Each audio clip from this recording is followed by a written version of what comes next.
அன்பானவர்களே, நாம் வீதியில் நடந்து சென்று கொண்டிருக்கிறோம்.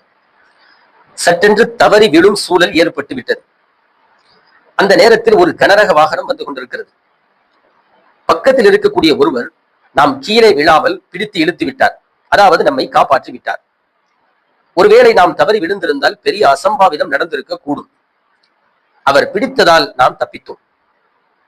இப்பொழுது இந்த உதவி செய்தாரே ஒரு நபர், அவரை நாம் வாழ்நாள் முழுக்க மறப்போமா? நிச்சயமாக மறக்க மாட்டோம். வாழ்நாள் முழுக்க மறப்பது ஒரு பக்கம் இருந்தாலும் அந்த நொடி பொழுதில் மறக்க முடியுமா? நிச்சயமாக முடியவே முடியாது. இதை கவனத்தில் வைத்துக் கொள்ளுங்கள். அல்லாஹு தஆலா நம்மீது என்ன உபகாரம் செய்து கொண்டிருக்கிறார்? அல்லாஹ் குர்ஆனில் சொல்லும் பொழுது, ஆதமுடைய மக்களை நாம் கண்ணியப்படுத்தி இருக்கிறோம், அவர்களை நாம் சுமந்து கொண்டிருக்கிறோம், அவர்களுடைய ரிசுக்கை வாழ்வாதாரத்தையும் சேர்ந்தே சுமந்து கொண்டிருக்கிறோம் என்பதாக அல்லாஹு தஆலா குர்ஆனில் தெளிவாக சொல்லுகிறார். ஒரு மனிதர் நம்மை சற்றென்று காப்பாற்றும் பொழுது அவரை நாம் அந்த நேரத்தில் மறக்காமல் இருக்கிற போது, ஒவ்வொரு நொடி பொழுதும் நம்மையும் நம்முடைய வாழ்வாதாரத்தையும் சேர்த்தே இறைவன் சுமந்து கொண்டிருக்கிறான் எனும் பொழுது, இறைவனை மட்டும் நம்மால் எப்படி மறக்க முடிகிறது? அவனை மறந்து வாழ்வது நியாயமா?